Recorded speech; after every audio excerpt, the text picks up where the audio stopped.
Добрый вечер. Мы вновь в прямом эфире. Мы приносим свои извинения за технические неполадки. Напомню, это программа «Сегодня» и в студии Ольга Цхавребова. Мы работаем в прямом эфире. И вот основные темы нашего выпуска. Курсы повышения квалификации для русскоговорящих СМИ. Журналисты Южной Осетии в Санкт-Петербурге. Отстрел или приют для бездомных животных. Что делать с бродячими собаками в Цхинвале? Всем известная пьеса Мольера на сцене Госдрамтеатра «Дон Жуан заговорит по-осетински».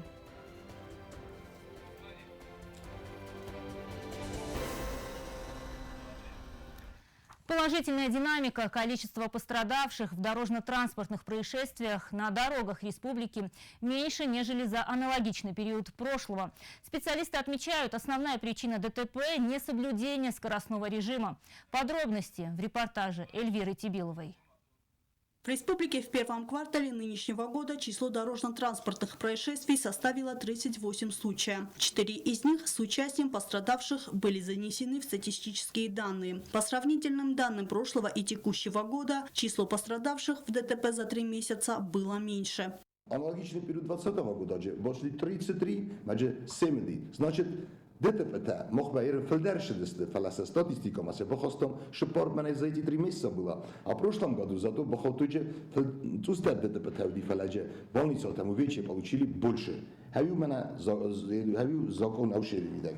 Значит, если говорить сейчас по городу, да, вот по городу Цхинвал, вот город Цхинвал, ошел знаем, здесь мене ошили 20 дорожно-транспортных происшествий. Естественно, статистика то и увеличить эти росто. На аналогичный период прошлого года вот и значит статистика то два дорожно-транспортных происшествий. Сейчас мы уже увеличить это росто, а еще дам. За последние 3 месяца 2021 года в республике не зафиксировано ни одного смертельного случая. Общее число зафиксированных нарушений составило более 1000. Это число в разы меньше показателей за аналогичный период прошлого года. За 3 месяца, да, вот у нас выявлено нарушений на транспорте около 1400 нарушений. А сейчас, за эти 3 месяца, форум-то около 2290 нарушений. Аналогичный период 2020 года. Из них, да, 59 состояние алкогольного опьянения в 159, форум 172, фельдер 100. Значит, а сейчас роскота цустерна 100, форум роскота фельдер 100. Это, может быть, это спадщая ущелье.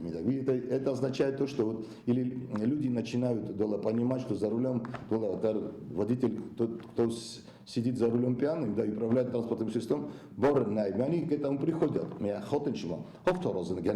Чаще всего аварии в республике в первом квартале происходили из-за превышения скорости. На втором месте антирейтинга – несоблюдение очередности на перекрестках. Далее следует несоответствие скорости конкретным условиям движения или превышение установленного ограничения. Очаги аварийности у нас в городе, да, вот по городу Цхинвал, сами фельдер, дола олунгидер, яхи, специфика кендар, фельдер в том плане, что там или не соблюдают, или там неправильный проезд через это самое перекресток и так далее. Мамена Джоева Пушкина, да, вот здесь, туда ДТП здесь, за эти 3 месяца. На проспекте Джоева, у меня же здесь дола 187 хажер Кемина, 171, 2 ДТП здесь. На втором километре Цхинвал-Джава произошло 3 дорожно-транспортных происшествия. Значит, мы должны, анализ скоростный бойда, мы должны больше уделять, Пушкин, Джавские направления, до 2 километра Цхинвал-Джава, удар бойда ДТП и так далее. По данным еженедельного анализа Госавтоинспекции, за последние 3 месяца 2021 года самым аварийным днем недели стал понедельник. Чаще всего аварии в стране происходили в период с 17:00 до 20:00. В Госавтоинспекции отмечают, что общий анализ ДТП по республике показывает, что большинство таких случаев бывает связано с перегруженностью дорог, ведь на каждого второго взрослого жителя в республике приходится автомобиль. Эльвира Тибилова, Арсен Гасев, Зарим Арсоева. Информационный выпуск «Сегодня». Проблема бродячих собак в Цхинвале с каждым днем становится все актуальнее. Жители столицы разделились на два лагеря. Есть сторонники отстрела бездомных животных, но есть и те, кто категорически против такого обращения с другом человеком. Однако люди сходятся в одном: проблема серьезная, и ее надо решать. В ситуации пыталась разобраться наш корреспондент. Проблема бродячих животных в Цхинвале стоит очень остро. Часто можно увидеть целую вереницу, тянущуюся по всему тротуару или валяжно гуляющую по улице. Нередко случаются нападения своры бродячих собак как на взрослых, так и на детей. Вопрос бездомных животных уже долгие годы остается нерешенным. В республике нет приемников для животных, приходится лишь вести отстрел. Но зачастую многие милосердные граждане выступают против отстрела, а тем временем одичавшие животные нападают на прохожих. И давно известный нам тезис, что собака друг человека, становится злободневной. Возвращаясь после рабочего дня вблизи домов, а чаще возле мусорных контейнеров, обитают бездомные животные. Пройти мимо них становится испытанием для любого человека.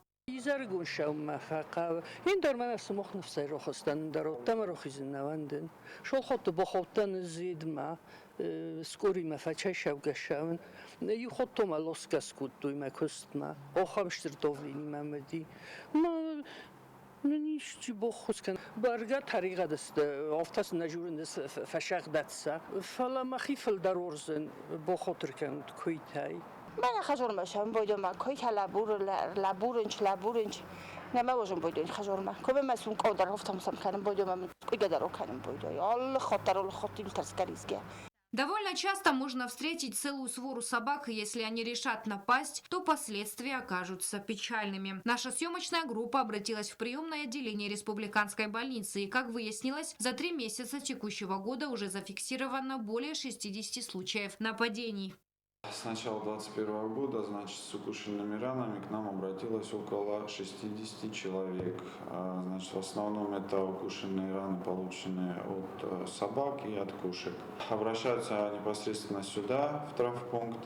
При любой укушенной ране это в обязательном порядке первичная хирургическая обработка, и затем уже проводится непосредственно вакцинация. Эффект от вакцинации против бешенства, он сохраняется в течение 1 года. То есть если была осуществлена вакцинация и повторно в течение года человек получил укушенные раны, был укушен животным, соответственно, в течение этого периода года вакцинацию проводить не следует.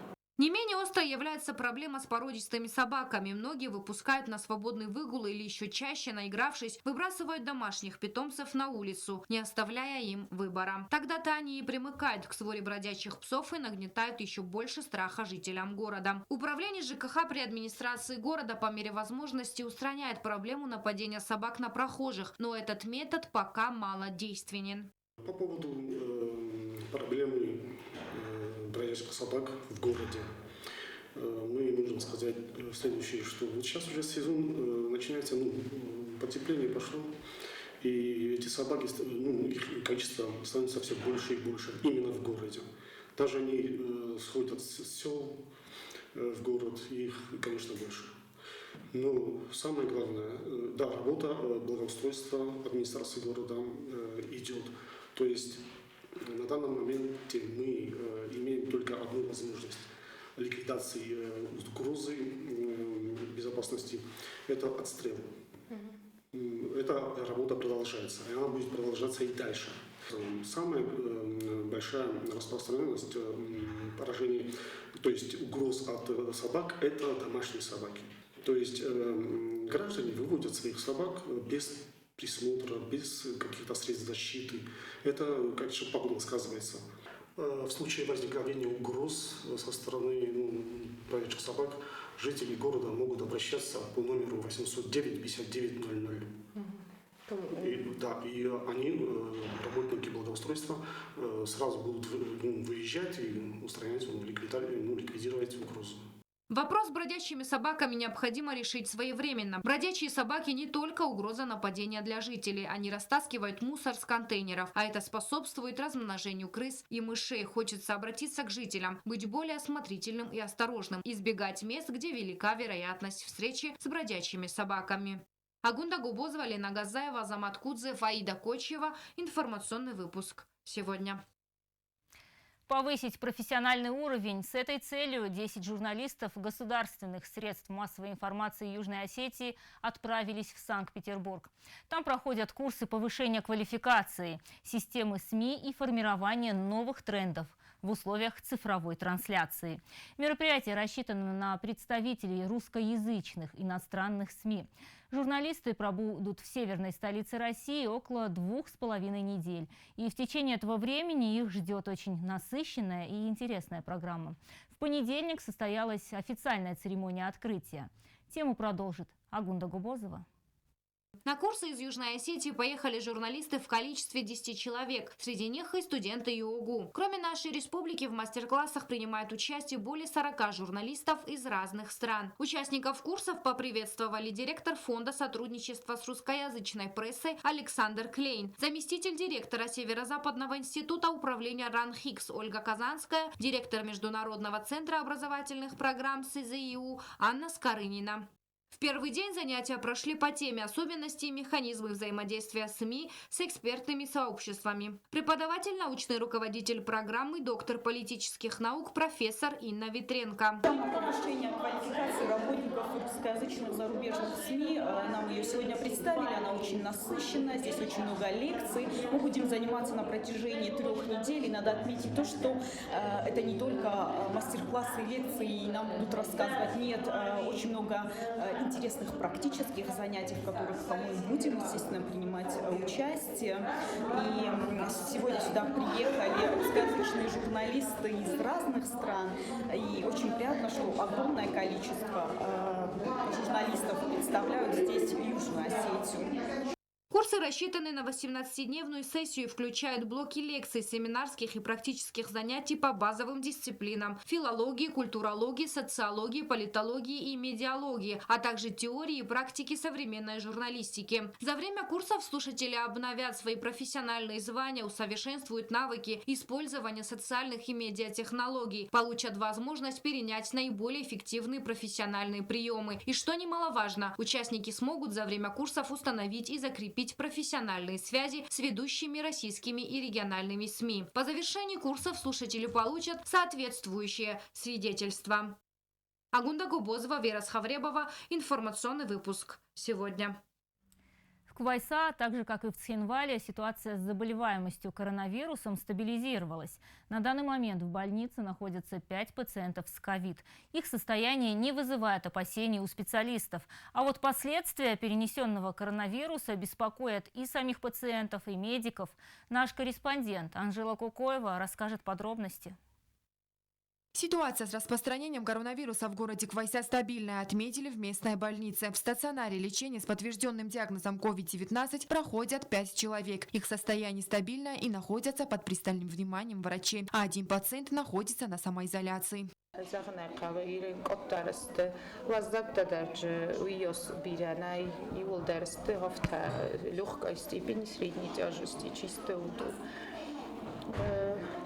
Подтвержденных на сегодняшний день 5 человек по тесту. Тестирование Всеми необходимыми препаратами для лечения больных новой коронавирусной инфекцией, тест-системами и кислородными баллонами больница обеспечена. Кислородом мы обеспечены.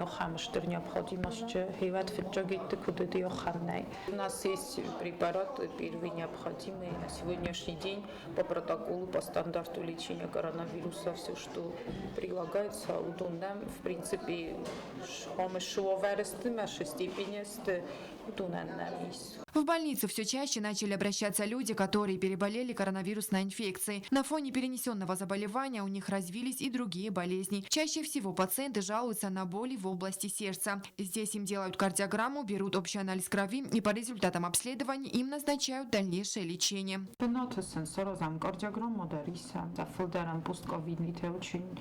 Часто они обращаются с болями в области сердца, с одышкой, с розом кардиограмма. Больница лечение. За весь период пандемии COVID-19 в республике в городе Квайса вирусом заболели 345 человек. Несмотря на то, что медперсонал не был готов к такому резкому обострению эпидемиологической ситуации, в условиях сильнейшего психологического стресса, связанного с ненормированным графиком работы, колоссальной рабочей нагрузкой и ежеминутной опасностью заражения, они нормализовали эпидобстановку. Анжела Кокоева, Альдина Чихоева, Заря Марсоева. Информационный выпуск сегодня. В Госдрамтеатре начинается горячая пора. В республику приехал режиссер из Северной Осетии Казбек Джелиев. Он поставит на сцене Юго-Осетинского театра спектакль по бессмертной пьесе Мольера «Дон Жуан». Увидеть всемирно известное произведение глазами молодого осетинского режиссера можно будет уже в мае. Кастинг актеров завершен. Начались репетиции. Осталось подготовить костюмы того времени и декорации. Репортаж Стеллы Бязровой. Вот это полностью вообще. Я столько писал. Чем это? Да, тогда просто эмоционально, да? Als maar volgens ik wil zich gaan zonen, naar Don Juan. Wie daar maar zonen, je jarde falture чинкаю. Репетиции нового спектакля «Дон Жуан» идут полным ходом. Григорий Мамиев и Эдуард Гаглоев, актеры Госдрамтеатра, в главных ролях. Именно они сыграют ключевых персонажей пьесы «Дон Жуана» из Гонореля. Один из самых постановочных сюжетов в мире будет переиначен молодым режиссером Казбеком Джелиевым по-своему. Уже на репетициях понятно, что зрители увидят на сцене необычного Дон Жуана. Более того, классический персонаж заговорит на осетинском языке. Перевод с русского на осетинский, еще как это зазвучит на осетинском языке, это тоже такая большая загадка для нас. Перевод осуществил Тутрас Кукаев. Она вот читка была, и, на мой взгляд, перевод очень доступный, очень легкий. И сами артисты как-то очень легко в нем растворяются и быстренько присваивают текст. Вот за это большое спасибо Тутрасу Кукаеву. Идея постановки «Дон Жуана» на сцене Госдрамтеатра у молодого режиссера Казбека Джелиева возникла давно. Удалось реализовать задуманное только сейчас. Работа над новым спектаклем началась недавно, однако идет быстрыми темпами. Основной путь уже проделан, распределены роли, и репетиции проходят ежедневно по 5 часов. Каждый из артистов понимает, что для осетинского зрителя это новый спектакль, и нужно сделать все для того, чтобы им понравиться. من مازن فکاستی زفته زغن از دون جوان ندن من یکود جوگم کد با کسنش دون جوان من زن کشی کدم نه فلسطین نقد کرایسه دو نظر دم تنفشتیس ما او مگس که مخشن در افته کتر تنگم قلم کسن اوش کستمه پروسیسمه و ما یرن من یکوری کتر کوسم ما تر آل رپیتسیا در آل نخواستر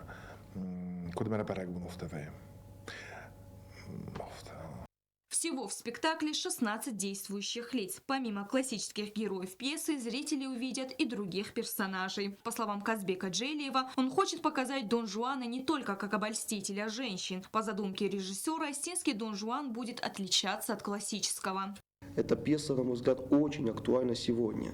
И опять же, материал, спектакль, на мой взгляд, получится неоднозначный. Очень много будут такие рискованные моменты, неожиданные ходы, которые бы, может, даже когда мы вот с артистами мы разбираем, говорю, здесь будет так. Я говорю, как?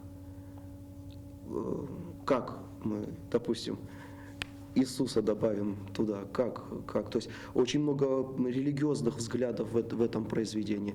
Дон Жуан отрицает небо, он отрицает религию, и он говорит, что он не верит в это все. Он верит, что дважды два – 4, понимаете?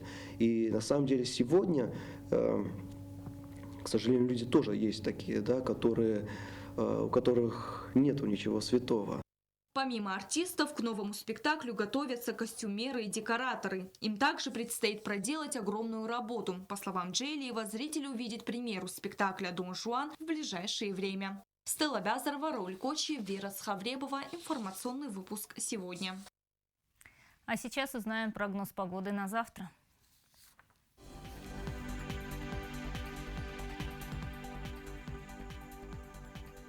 В республике будет облачно с прояснениями. В Знаурском районе днем плюс 12, ночью плюс 6. В Заурском районе днем плюс 10, ночью плюс 1. В городе Квайса днем 6 градусов тепла, ночью минус 1. В Ленигорском районе днем плюс 8, ночью плюс 2. В столице республики в Цхинвале днем 11 градусов тепла, ночью 5. Это были все новости к этому часу. С вами была Ольга Цхавребова. Я благодарю вас за внимание и прощаюсь с вами. До свидания.